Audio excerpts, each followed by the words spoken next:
The fluorescent lights flickered overhead, casting a harsh glow across the empty booths of Maggie's diner. Lisa Matthews wiped down the same spot on the counter for the third time, her eyes drifting to the clock mounted above the kitchen door. 11:42 p.m. Another 18 minutes until she could lock up and drag herself home to her small apartment where bills waited in an unopened pile. The coffee pot hissed and gurgled behind her, making more noise than the nearly deserted diner. Outside, rain pattered against the large windows, turning the neon open sign into a blur of watery red light. Headlights occasionally swept across the parking lot, but most cars kept driving, just travelers passing through, seeking brighter, newer establishments down the highway. Lisa's fingers traced the edge of her tip jar, the meager collection of singles and loose change, barely enough for gas to get home. 6 years at Maggie's had taught her to recognize the slow nights. But lately, every night felt the same, quiet, unprofitable, and heavy with the weight of mounting pressure. Her landlord had slipped a notice under her door yesterday. Rent was increasing next month. The thought made her stomach tighten.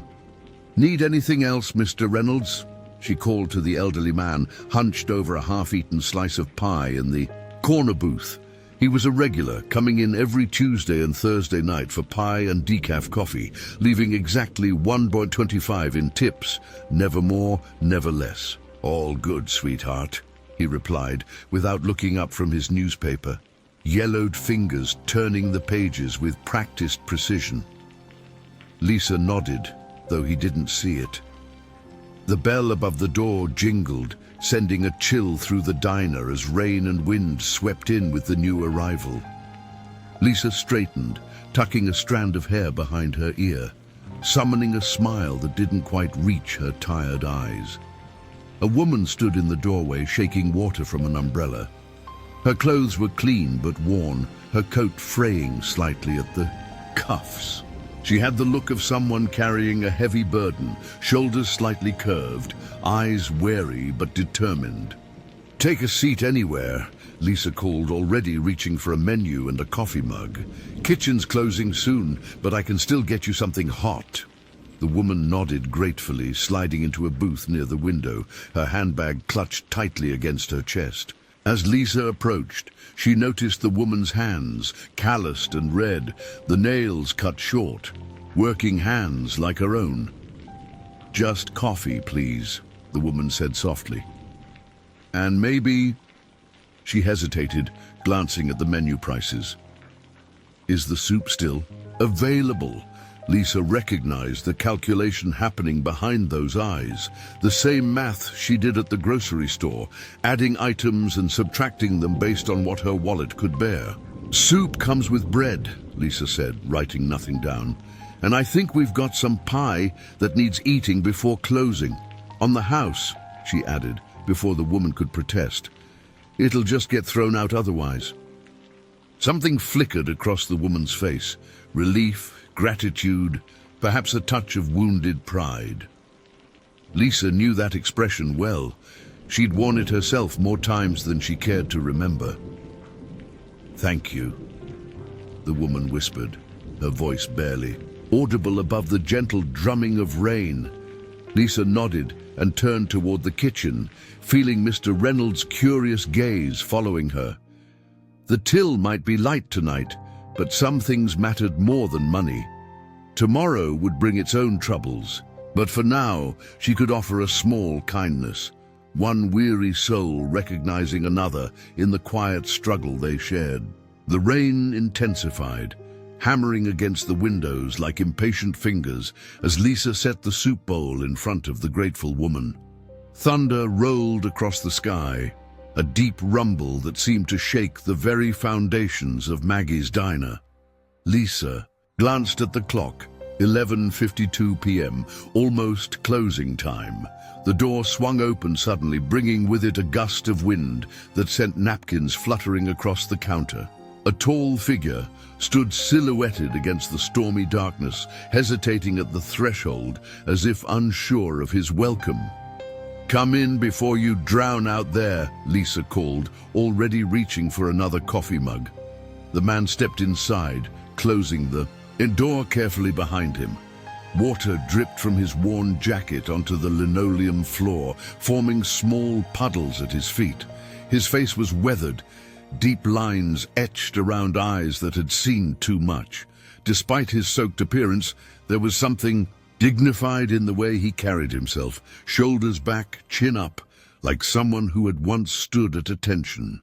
"I'm sorry, Mum," he said, his voice low and gravelly. "I know you're closing soon." His eyes darted to the clock, then back to Lisa. "Just wondered if I could get a cup of coffee. Been walking a while in this weather." As he approached the counter, Lisa noticed the military insignia pinned to his jacket, faded but meticulously clean. His boots, though worn and scuffed, had clearly been polished recently. A man holding on to pride when everything else had slipped away. He reached into his pocket, producing a handful of coins that he counted carefully. "Just the coffee, if that's all right. Nothing fancy." Mr. Reynolds looked up from his newspaper, studying the newcomer with a sudden intensity. Something passed between the two men, a look of recognition, an imperceptible nod. "We've got plenty left before closing," Lisa said, ignoring the coins he'd placed on the counter. She grabbed a menu and slid it toward him. "Kitchen's still open. Pick whatever sounds good."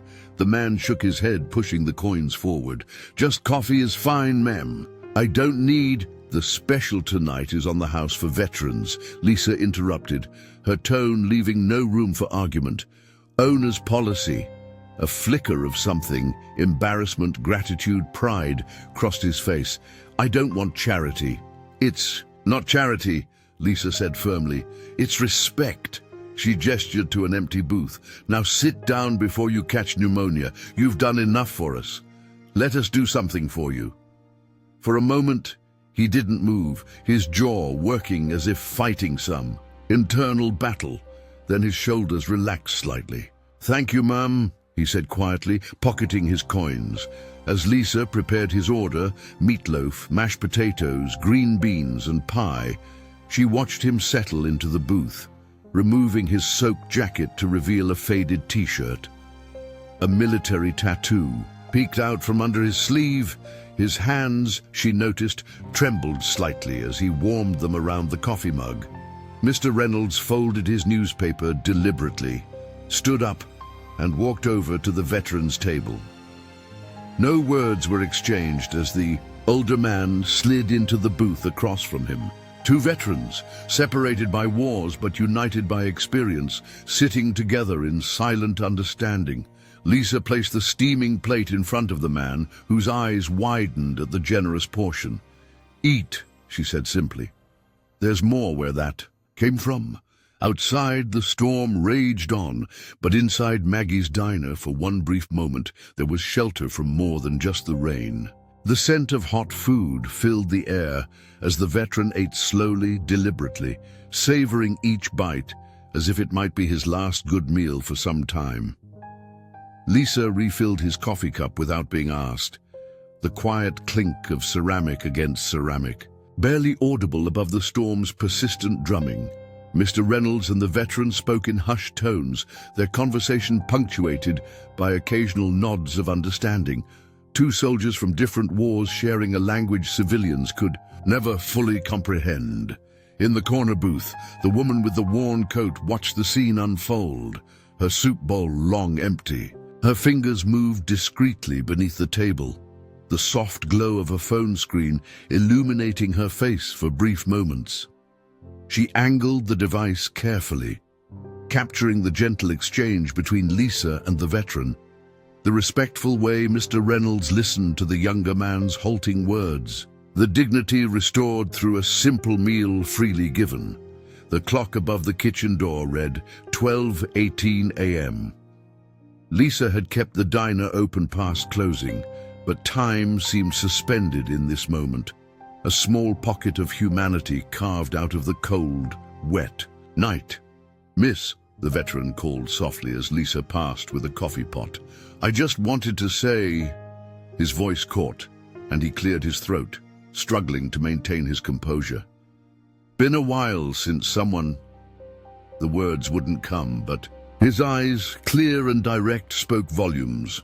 Lisa nodded, understanding what remained unspoken. "You earned it," she replied simply, resting her hand briefly on his shoulder. "All of it and more." The veteran's weathered face softened, a smile breaking through like sunshine after rain. "They told us when we came home that people would..." He paused, swallowing hard. "That they'd care. Didn't always feel that way."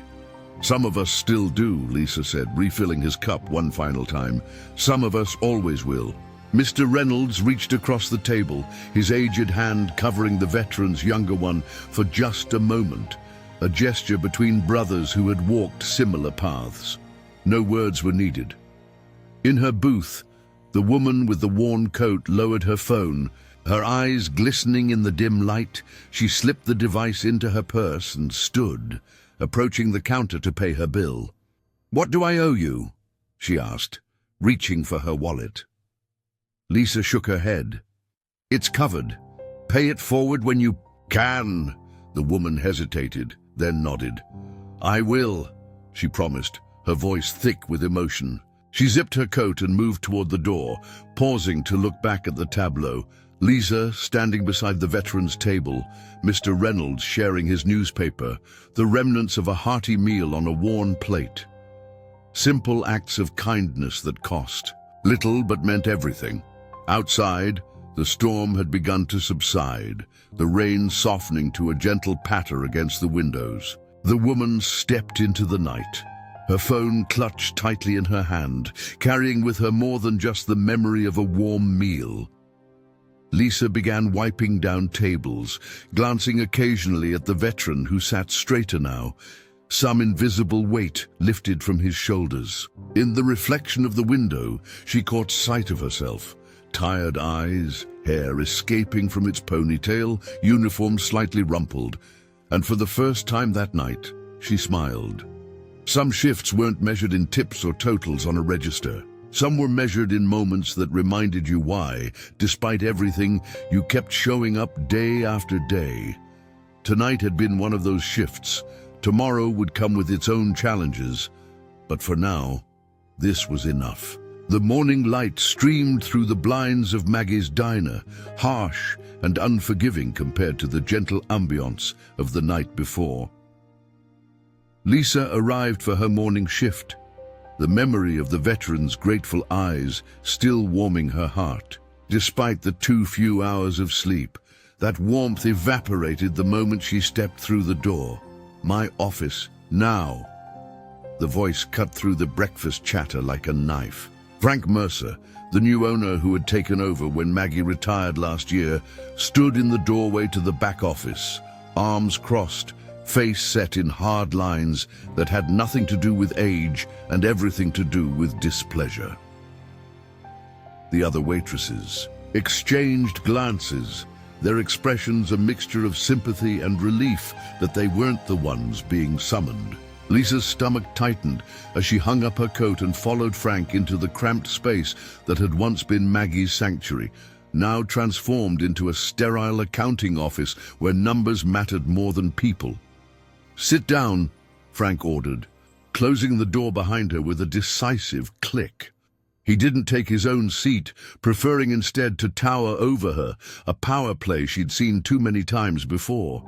On his desk, the previous night's receipts were spread out, alongside the security camera footage playing silently on his computer screen.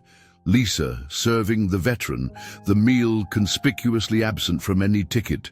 "This is the third time this month," Frank said, his voice deceptively calm. "The third time you've decided to give away food that doesn't belong to you." Lisa straightened in her chair. "He was a veteran, Frank. I don't care if he was the president," Frank interrupted, slamming his palm against the desk. "This isn't a charity. This is a business. My business. Maggie always let us. Maggie isn't here anymore," he snapped. And if she ran her business like this, it's no wonder she had to sell. Do you have any idea what our margins are? How thin the line is between staying open and closing these doors forever? Outside the office, the diner hummed with morning activity, oblivious to the storm brewing behind the closed door. Lisa thought of the veteran's hands, how they had trembled around the coffee cup, steadying only after food and human kindness had restored something essential. It was one meal, she said quietly. One meal for someone who served our country. Frank's expression hardened further. It's never just one meal with you, Lisa. It's a pattern. The homeless guy last week, the young mother before that. He leaned forward, eyes cold. I'm suspending you for 3 days, without pay. And when you come back, I expect this to stop. Next time, it won't be a suspension. The words hit her like physical blows. 3 days without pay. The rent increase. The electric bill already 2 weeks overdue. The careful math she did every month to stay afloat suddenly thrown into chaos. You can finish your shift today, Frank said, turning away from her. Maria will cover your shifts until Monday. Lisa stood, legs feeling strangely numb. Is that all you see when you look at people? Dollar signs and losses? Frank didn't turn around. That's all I can afford to see if I want to keep these doors open, for everyone's sake. The walk home that evening was long and silent, the setting sun casting long shadows across the pavement.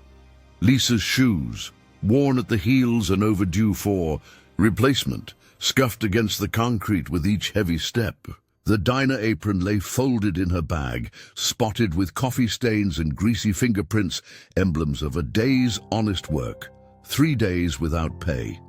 The numbers wouldn't add up no matter how she calculated them.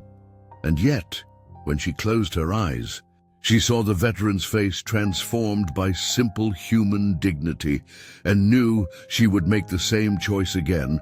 Some prices were worth paying, even if she wasn't sure how. Dawn broke over the small town, painting the sky in streaks of pink and gold that belied the uncertainty hanging over Lisa's future. The suspension notice felt heavy in her pocket as she moved around her tiny apartment. The silence oppressive after years of morning rushes and clattering dishes. 3 days stretched before her, 3 days without purpose, without income, without the familiar rhythm that had structured her life for so long. She had just poured her first cup of coffee when she felt it, a deep vibration that made the spoons in her dish rack rattle and the windows hum in their frames. The sound followed seconds later, a low, persistent rumble that seemed to roll through the streets like thunder, except the sky outside was clear and bright. Lisa moved to the window, coffee forgotten. In the distance, down Main Street, a plume of dust rose above the buildings. The rumbling grew louder, more insistent, unlike anything she'd heard in this quiet town. Not construction, not storm clouds. Something else entirely. Her phone buzzed, on the counter, then buzzed again and again. Suddenly, it seemed alive with activity, vibrating continuously as message after message poured in. Lisa picked it up, scrolling through with increasing confusion. Jenny from the salon. Did you see what's happening downtown? Carlos from the hardware store. Military convoy just past my shop. What's going on? Dozens more messages flooded in. From co-workers, from neighbors, from people she barely knew, all asking variations of the same question. What was happening? Why were military vehicles rolling into their small town? Lisa's finger hovered over a video someone had shared. Shaky footage of olive green trucks moving in formation down Main Street, the American flag visible on their sides. Behind them, larger vehicles followed, canvas-covered and imposing. The timestamp showed it had been recorded just 15 minutes ago. Another message appeared, this one from Mr. Reynolds. Turn on your TV. Channel 7. Lisa fumbled for the remote, switching on the small television in the corner of her living room. The local news was live downtown, the reporter's voice barely audible over the background noise. Unprecedented situation developing this morning as a military convoy has entered town. Sources tell us they appear to be from the nearby Fort Marshall Base. Though no exercises or movements were scheduled for today, local officials have not yet commented on. The camera panned to show more vehicles arriving, soldiers in uniform directing traffic as curious onlookers gathered on sidewalks. Lisa recognized the intersection, just 2 blocks from Maggie's diner. Her phone rang. Maria from work. "Lisa, are you seeing this? Frank's freaking out. The parking lot is full of military people asking for you." "For me?" Lisa's voice sounded distant to her own ears. "Why would they?" "I don't know. But there's a lot of them. And they're asking where you live, and Frank won't tell them, and..." Maria's voice dropped to a whisper. "There's some high-ranking officer here too, with medals and everything." The rumbling outside grew louder. Lisa moved back to the window just in time to see a military jeep turn onto her street, followed by another and another.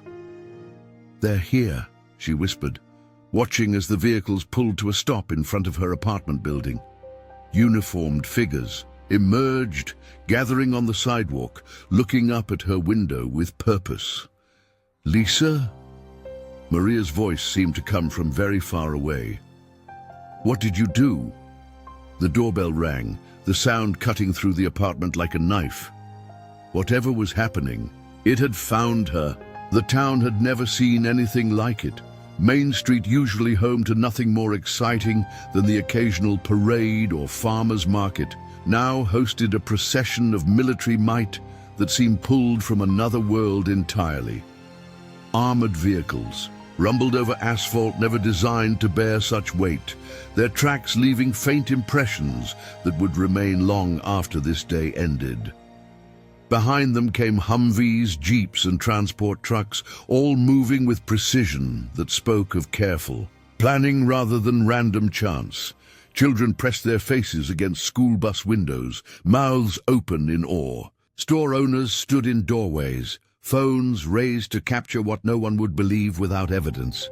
The morning sun glinted off metal surfaces, casting reflections that danced across brick storefronts and parked cars, forced to the sidelines by this unexpected invasion.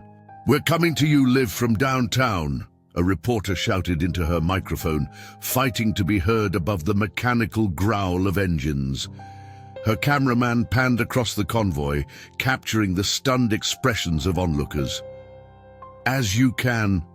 See, military vehicles continue to arrive. Local authorities appear as surprised as residents by this unannounced operation." The whirring of helicopter blades added to the cacophony as 3 news choppers circled overhead, their cameras trained on the scene unfolding below.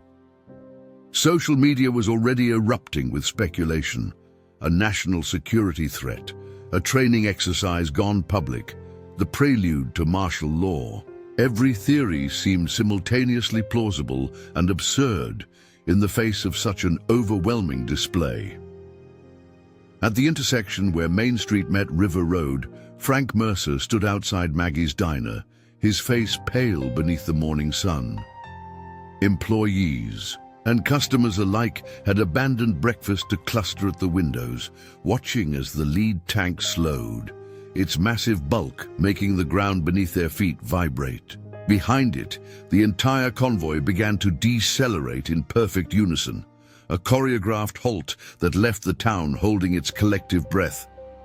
"What's happening?" whispered Maria, clutching her order pad like a shield. "Are they stopping here?" Frank didn't answer, his eyes fixed on the tank commander who had emerged from the lead vehicle, standing tall in his uniform as he surveyed the street. Behind him, more soldiers appeared, forming neat lines along the sidewalk as if preparing for inspection. The insignia on their uniforms marked them as elite units, not weekend reservists or local guardsmen. A soldier approached the commander, speaking briefly before gesturing toward Maggie's diner. The commander nodded, his expression unreadable beneath his helmet as he descended from the tank, boots hitting the pavement with practiced precision. 4 more officers joined him, each one bearing rank insignia that suggested authority, far beyond what this small town typically encountered. "They're coming here," Frank whispered.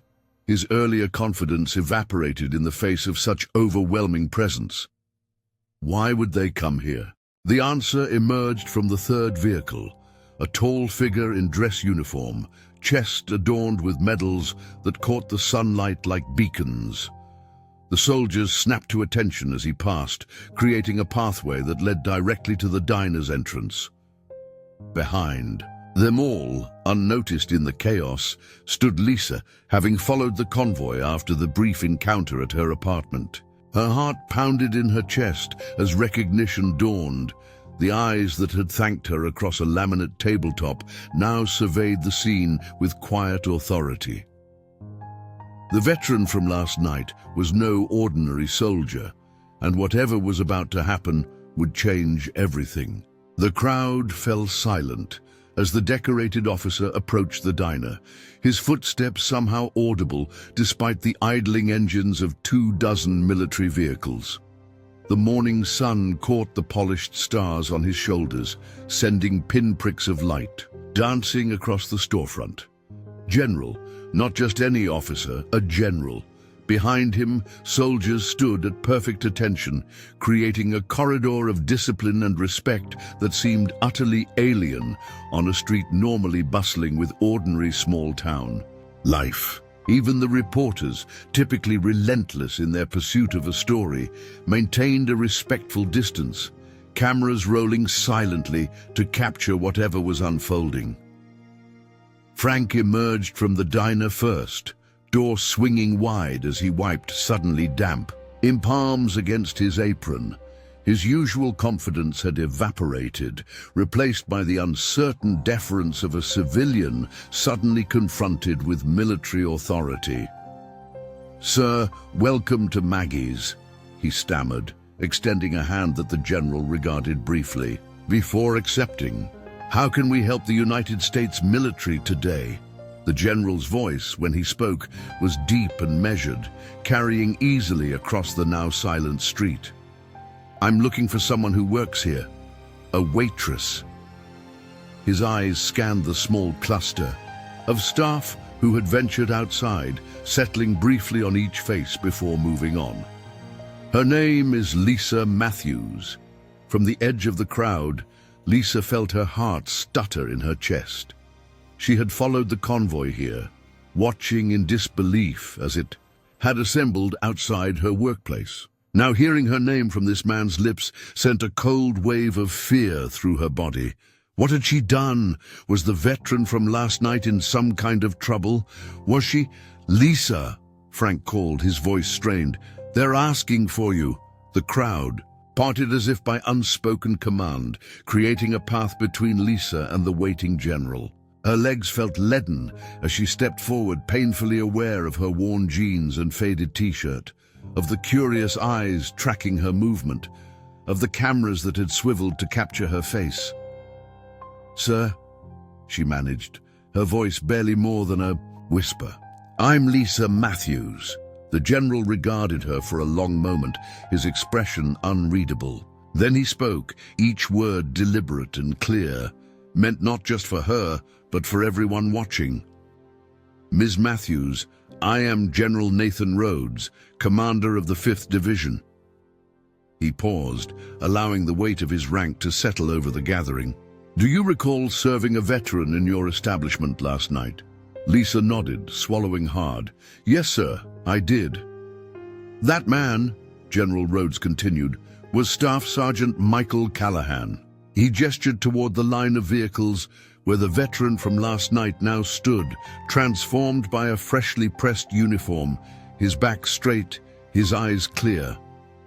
"One of my finest soldiers." Lisa's confusion must have shown on her face because the general's expression softened slightly. "Sergeant Callahan was not homeless, Ms. Matthews. He was conducting an assessment of veteran support in civilian communities, part of a program we're developing to better integrate returning soldiers. Lisa's breath caught in her throat as understanding began to dawn.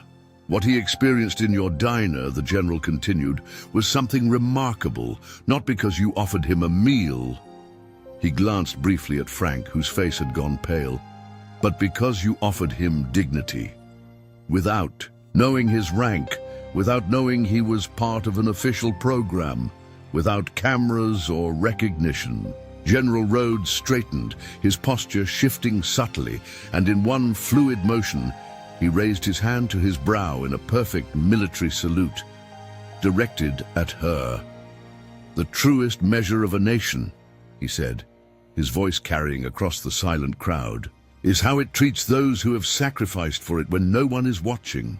Behind him, as one, every soldier present raised their hands in salute. To her, Lisa stood frozen, her mind struggling to process the wall of saluting soldiers before her.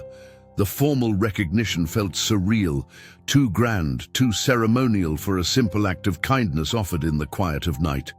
General Rhodes lowered his hand, and the formation followed in perfect unison. "There's more to this story, Ms. Matthews," General Rhodes said, his voice gentler now. "The man you served last night wasn't Sergeant Callahan." A ripple of confusion passed through the crowd. Lisa's eyes darted to the uniformed figure she had recognized, who now stepped forward at the general's gesture. "This is Captain James Rivera, part of our veteran outreach program," the general explained. "He was observing from another table. The veteran you helped, the one you gave a meal and respect when he could offer nothing in return, was someone we've been searching for."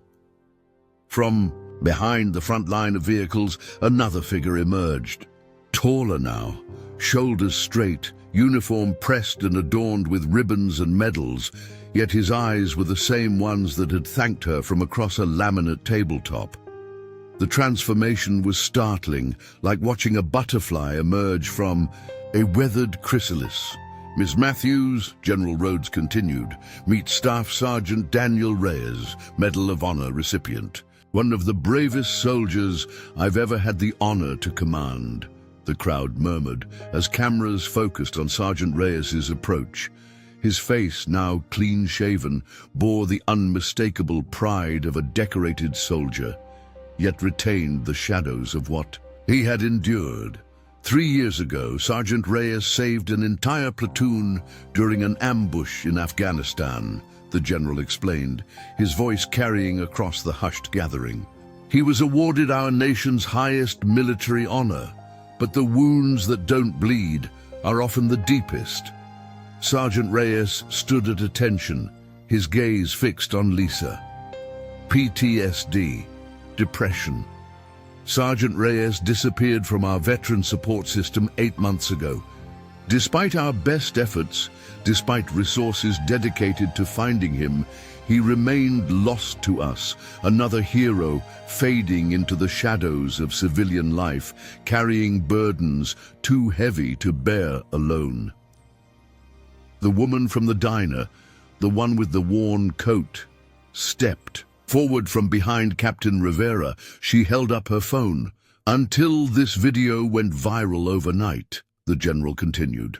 "A simple act of kindness, captured by one of our undercover observers, shared across military networks until it reached the Pentagon itself." On the small screen played the moment Lisa had served the meal, her gentle hand on the veteran's shoulder. The quiet dignity restored through simple human connection. "Someone recognized Sergeant Reyes," the general said, "and last night, after leaving your diner, he made a call to his former commander, the first contact in 8 months. Sergeant Reyes stepped forward, his voice steady but emotional. "Ma'am, when I walked into that diner, I wasn't planning to walk out." The simple statement hung in the air, heavy with unspoken pain. "I'd lost my way, lost my purpose, lost my reason." His eyes held hers. "Your kindness, without knowing who I was, without cameras or glory, it reminded me that I was still worth something, still human, still a soldier." Lisa felt tears threatening, her throat tight with emotion. "You didn't just serve a meal last night," General Rhodes said, the morning sun catching the medals on his chest. "You saved a life, a hero's life." He turned to face Frank, whose complexion had gone ashen. "And that, sir, is why we're here today." Behind them all, the convoy stretched down Main Street, a formation of steel and honor assembled for one purpose: to recognize the power of compassion when duty alone was not enough, to honor a hero's hero. General Rhodes motioned to an aide who stepped forward, presenting a leather portfolio embossed with the presidential seal. The crowd pressed closer, necks craning to see what was happening in this extraordinary moment that had transformed their ordinary town. "Ms. Matthews," the general said, his voice carrying across the hushed gathering, "what you witnessed last night was the culmination of years of struggle for one of our nation's finest. What Staff Sergeant Reyes experienced was something our most advanced programs have failed to provide: genuine human connection without agenda or obligation." Lisa's hands trembled slightly as she glanced between the general and Sergeant Reyes, whose steady gaze conveyed a depth of gratitude words could never capture. "The President has authorized a new initiative," General Rhodes continued, opening the portfolio to reveal official documents bearing signatures and seals that spoke of highest authority. "Operation Homeward Light, a nationwide program designed to bridge the gap between military veterans and the communities they return to." Frank stood in the doorway of the diner, mouth slightly agape, as soldiers nodded respectfully in his direction. The morning sunlight glinted off medals and polished vehicles, casting the humble establishment in a glow it had never known before. This program needs people who understand instinctively what our veterans need most. The general's weathered face softened as he looked directly at Lisa. Not handouts, not performative gratitude, but dignity. Recognition of their humanity first, their service second. An officer stepped forward, presenting a sealed envelope to the general, who in turn extended it toward Lisa. "Ms. Matthews, on behalf of the Department of Veterans Affairs and the Joint Chiefs of Staff, I am authorized to offer you a position as civilian liaison to Operation Homeward Light. Your role would be to help design training protocols for businesses nationwide on meaningful veteran integration." The envelope hovered between them, representing a future Lisa had never imagined possible. Her mind flashed to the bills piling up on her kitchen table, to the suspension notice in her pocket, to years of serving meals and collecting tips. A life of quiet struggle, suddenly illuminated by unexpected purpose. I don't understand," she managed, her voice barely audible above the idling engines. "I'm just a waitress." Sergeant Reyes stepped forward. "You're the person who saw me when I was invisible," he said simply, "who treated me like a man, not a charity case or a broken soldier. That's exactly who we need." From the crowd, Mr. Reynolds emerged, making his way to stand beside Lisa. His weathered hand found her shoulder, steadying her as the magnitude of the moment threatened to overwhelm.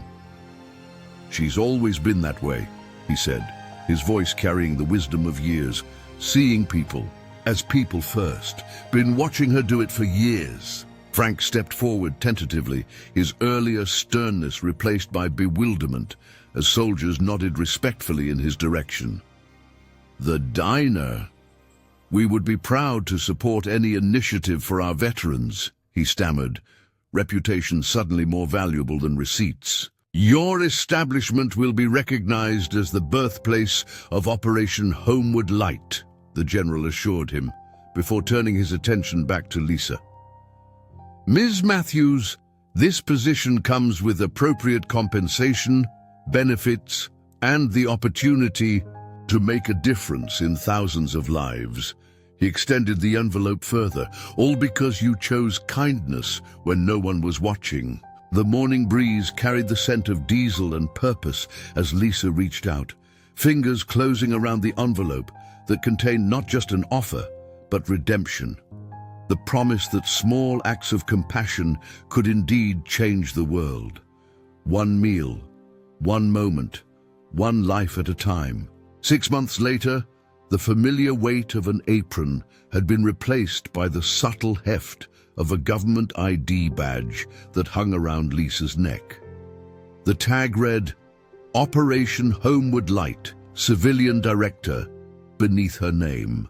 A title that still felt borrowed, like shoes slightly too large that she was gradually growing into. The hotel conference room buzzed with activity as volunteers arranged chairs in neat rows. Tonight marked the opening of the 17th Veteran Support Center under her guidance, this one in a small mining town 3 states away from where her journey had begun.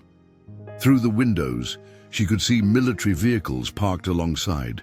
Civilian cars, the visual embodiment of the bridge she was helping to build. "Miss Matthews, we're ready for your sound check." A young technical assistant approached, clipboard in hand. Lisa nodded, smoothing down the blazer that had replaced her waitress uniform, making her way to the podium where once she would have hesitated to even speak up. The glass of water trembled slightly in her hand as she surveyed the empty seats, soon to be filled with community leaders, business owners, and local veterans. 6 months of similar gatherings had not completely erased her nervousness, but had transformed it into something productive, the flutter of anticipation rather than the paralysis of doubt. "Just speak from the heart," came a familiar voice. Sergeant Reyes, now Captain Reyes, approached the stage, his uniform adorned with the markings of his new role as military liaison to the program. "That's what you do best." Lisa smiled, remembering their first real conversation after that fateful night, how he had told her about returning home to find his purpose vanished, his identity fractured, his strength seeming like a liability in a world that no longer required it. How a simple meal and moment of recognition had rekindled something he thought extinguished. "CNN is outside," said a program coordinator, hurrying past with an armful of brochures. "They want 5 minutes before the ceremony." The national media attention had been the most difficult adjustment. Lisa had given 37 interviews in 6 months, spoken at 12 high schools, addressed 4 congressional committees, and shaken hands with the president on the White House lawn. Her story had become a symbol of what ordinary compassion could accomplish. How one moment of genuine human connection had sparked a nationwide movement. From the side entrance, Frank appeared, looking oddly out of place in his suit and tie. After the initial shock had worn off, he had become one of the program's most enthusiastic supporters, transforming Maggie's Diner into the prototype for veteran-friendly establishments nationwide. The suspension notice had been forgotten, replaced by a photograph of Lisa and Sergeant Reyes that now hung proudly above the counter. "They're starting to arrive," Frank said, gesturing toward the main doors where community members were beginning to file in. "Room's going to be packed." Lisa nodded, taking a deep breath as she reviewed her notes one final time. The speech was simple. No flowery language or political rhetoric, just honest words about seeing the person beneath the uniform, about recognizing that strength sometimes meant asking for help, about how communities could heal their wounded, warriors through genuine connection rather than hollow gestures. Her phone buzzed with a message from Mr. Reynolds, watching the live stream tonight. "Proud of you, kiddo. 6 months ago, she had been counting tips and worrying about rent. Tonight, she stood at the center of a movement that was changing lives across the country, not because she had done anything extraordinary, but because she had done the ordinary with extraordinary kindness." As the room began to fill, Lisa straightened her shoulders, no longer a waitress but a warrior in her own right. Fighting not with weapons, but with compassion. Fighting for those who had already given too much, fighting to ensure that no hero ever felt invisible again. Winter had settled over the capital, dusting the monuments and memorials with a pristine layer of snow that glowed amber beneath the streetlights.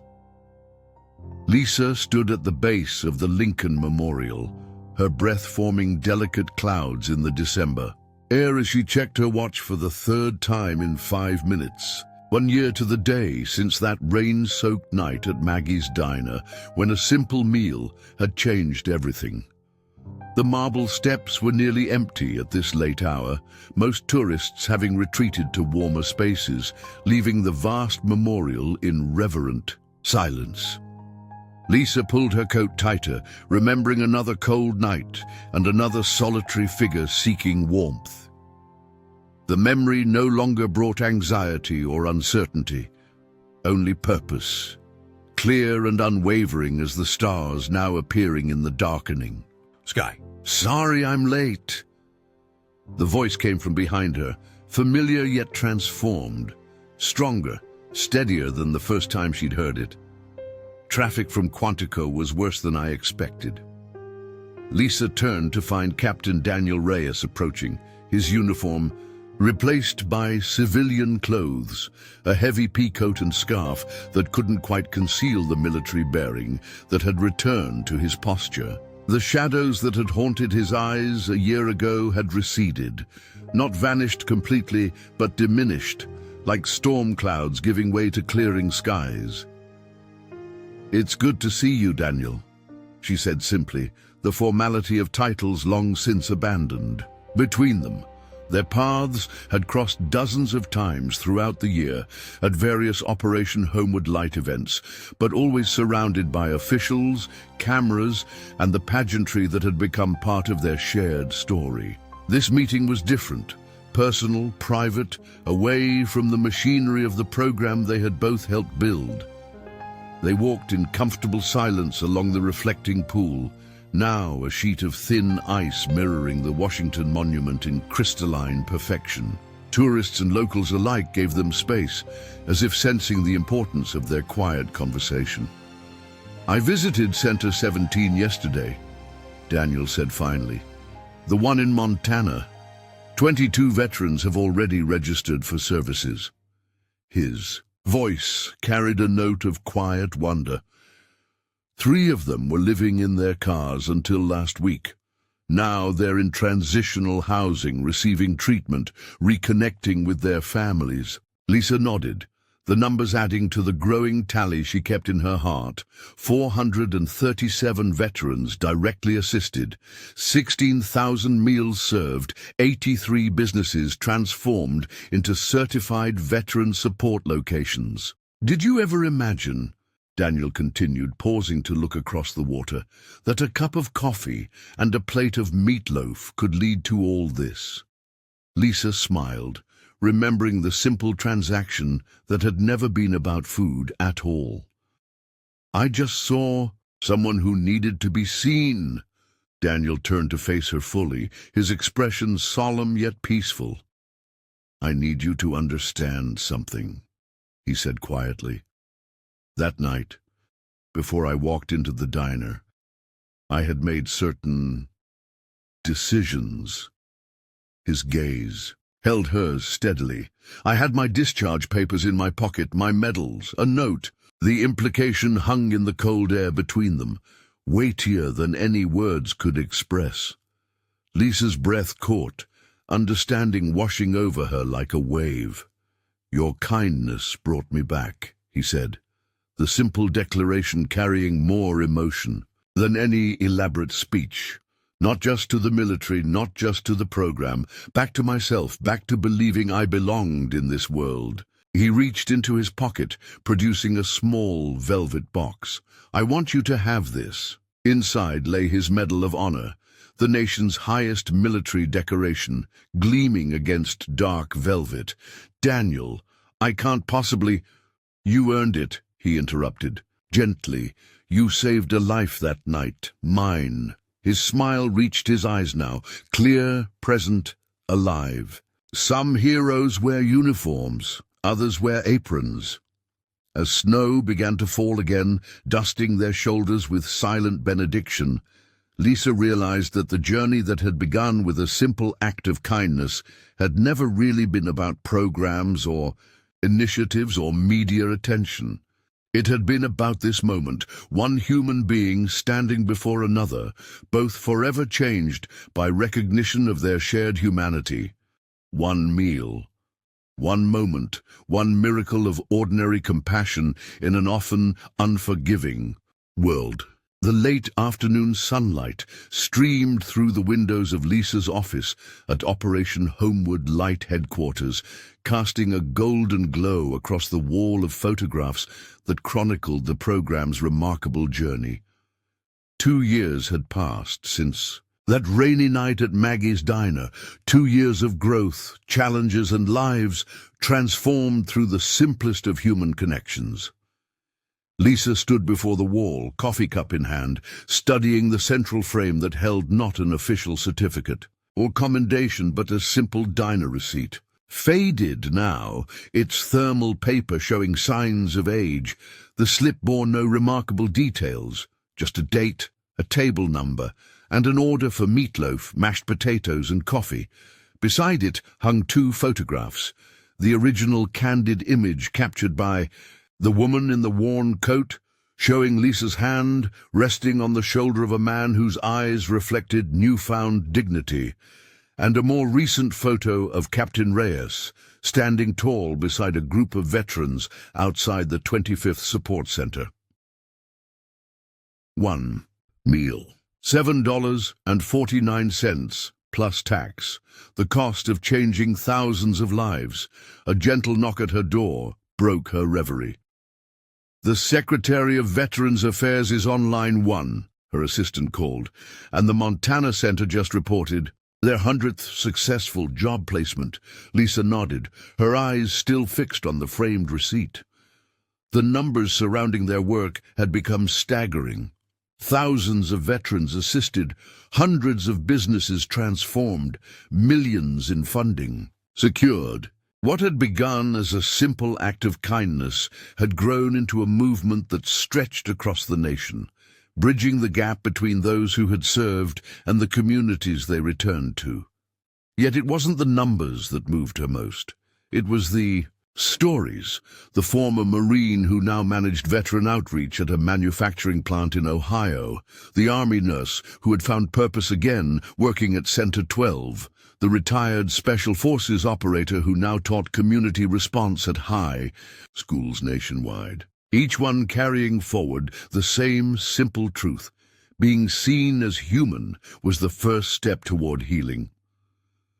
Lisa remembered Daniel's words from their meeting at the Lincoln Memorial. Some heroes wear uniforms, others wear aprons.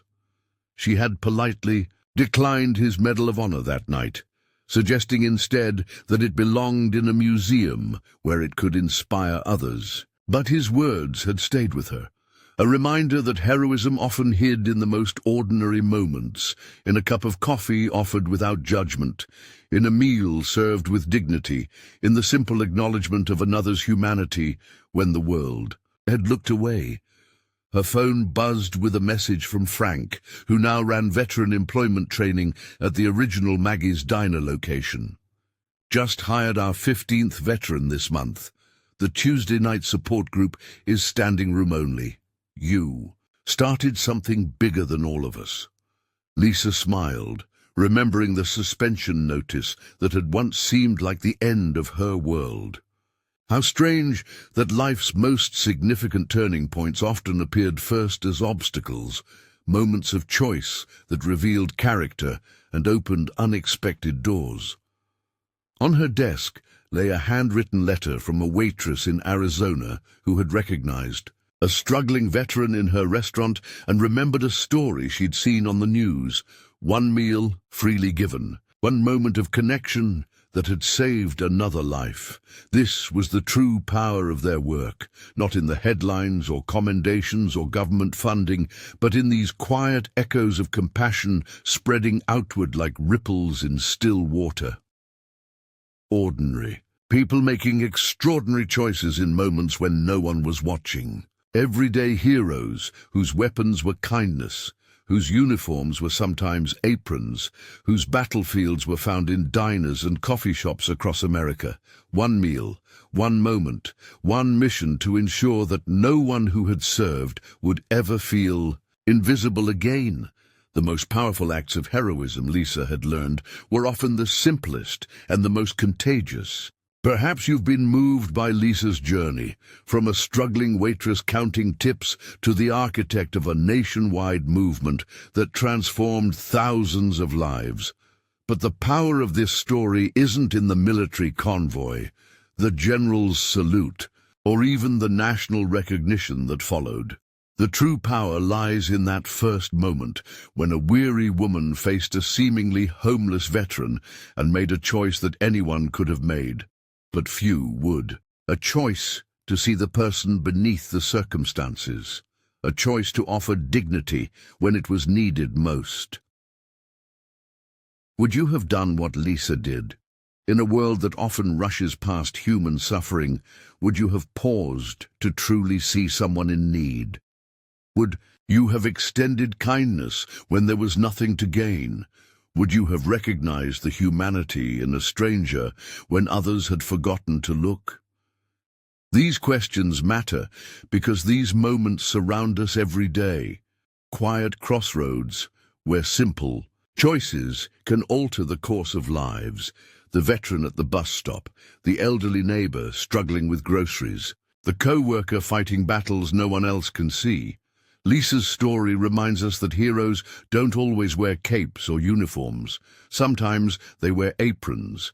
Sometimes they're simply people who choose compassion when indifference would be easier.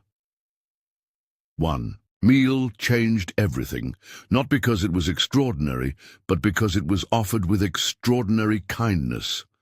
If this story touched your heart, comment below with the word honor to stand with those who believe kindness still matters in our world. Let's create a chorus of voices affirming that we see each other, truly see each other, as fellow travelers deserving of dignity and respect.